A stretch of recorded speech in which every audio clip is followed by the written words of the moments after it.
Guys, we're about a half mile away from where that explosion happened. That's where police are keeping everyone right now. They have the roads locked down and won't let anyone nearby because it's still a very active scene. Let me show you just how active. Just over my shoulder, that's the glow of where the fire is still burning where that explosion happened. And in fact, at times you can see flames, as you see right there, shooting up into the sky. That's got to be at least 2 to 3 stories above where that explosion was. This explosion happened after a gas leak was reported at about 6:20 this afternoon.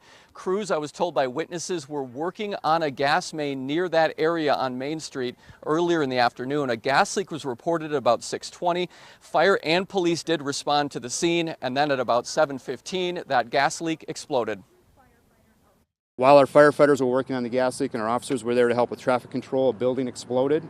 One of our officers was injured. 2 firefighters were injured and transported to the hospital. We are still actively working, the fire department is still actively working to get this gas leak contained.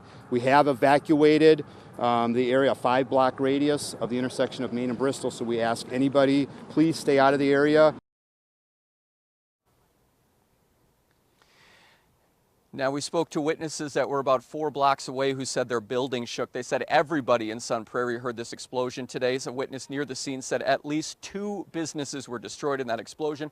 To give you an idea of how big the explosion was, when we were driving here, we could see the plume of smoke from about 40 miles away. If you go to my Twitter account, we've posted a picture of how far away you can see that smoke. Now, as you heard, there's a 5-block radius being evacuated. Because it's a gas leak and it's dangerous, residents are being asked to not use any electrical devices or start any electrical devices. They're also being asked not to start any open flames, and in fact they're going to go as far as to say don't start your cars in the evacuation zone if you don't have to. If you're evacuating from that area, walk out on foot because this gas leak is very dangerous. But again, police have locked down about a 5-block radius around this area. This is as far as we can go, and from where we can see here, everybody's out watching from where they can in this area right now. We'll gather more information or bring it to you when we can. And we continue to follow breaking news out of Franklin. There's a heavy police presence at the Walmart Supercenter there. CBS 58's Mark Mcpherson joins us live with the latest on the situation. Mark, what can you tell us? Guys, I'm standing right by the parking lot of this Walmart that has been sealed off by police officers. I'm going to step out of the way and show you right now. To my left is a city bus that they just brought in a few minutes ago for Walmart employees. They were evacuated from the store and told they could not go back in at this moment. Although if they do check in, they can go home, so they're not being kept here right now. We know that at least 2 entrances are blocked off by police tape. We know that authorities are inside, and there are at least 2 canine units inside the Walmart at this point, but we don't have a whole lot of other information. Traffic is being allowed to drive past, so they haven't sealed off the streets. They've just blocked off the parking lot. We know that at least 4 agencies are here, including Greenfield Police and the Sheriff's Department. We also know that no other surrounding businesses have been evacuated, and we're being allowed to be fairly close right now. We haven't been pushed back at all, so they don't have a wide perimeter right now, but they do have this Walmart sealed off. Again, about 3 or 4 dozen employees were evacuated. They were told they could go home once they checked in. The ones who haven't are in that bus right now staying warm. They haven't been able to go get their cars either in the parking lot, which is closer to the front door, so everyone's being kind of kept on the side here. This is near the corner of 27th and Sycamore here in Franklin. Again, that's about all the information we have right now, but we'll stay on scene and see if we can gather what's going on inside. Until then, reporting live in Franklin, Mark Mcpherson, CBS 58 News. Mark Mcpherson spoke to her at the family's home, joins us live from Sun Prairie. Mark?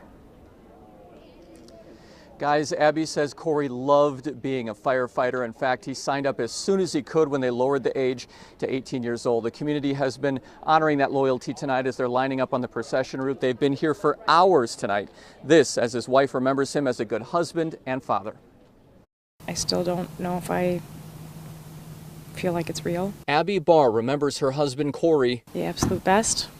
There's no other way to put it. As an amazing father and friend. He put others before him, whether it be at home or at the fire department or at the bar.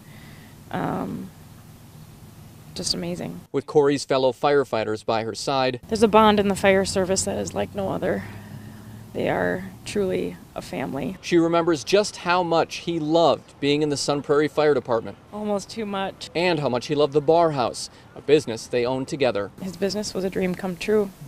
It was something we talked about all in our dating days, and I thought it was just silly banter, but I guess he wanted it to be a reality. He deserves to have a crowd as he passes by. He did heroic things. The Sun Prairie community says they'll remember him forever. Definitely. His legacy, like they've said before, is going to live with our Sun Prairie kids and our adults and our elderly for as long as time goes on. And Abby hopes they remember him one way. As the best husband and father to my daughters that a girl could ask for, and as just an absolutely amazing firefighter that put so many others before himself.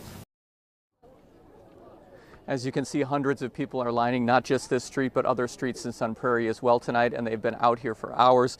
The procession should be by in just a few minutes, and we'll go live as soon as it is. It's worth noting that Abby and Corey had twin daughters. A GoFundMe page has been set up to help the family. We have information on where you can find that on our website, cbs58.com. Reporting live in Sun Prairie, Mark Mcpherson, CBS 58 News.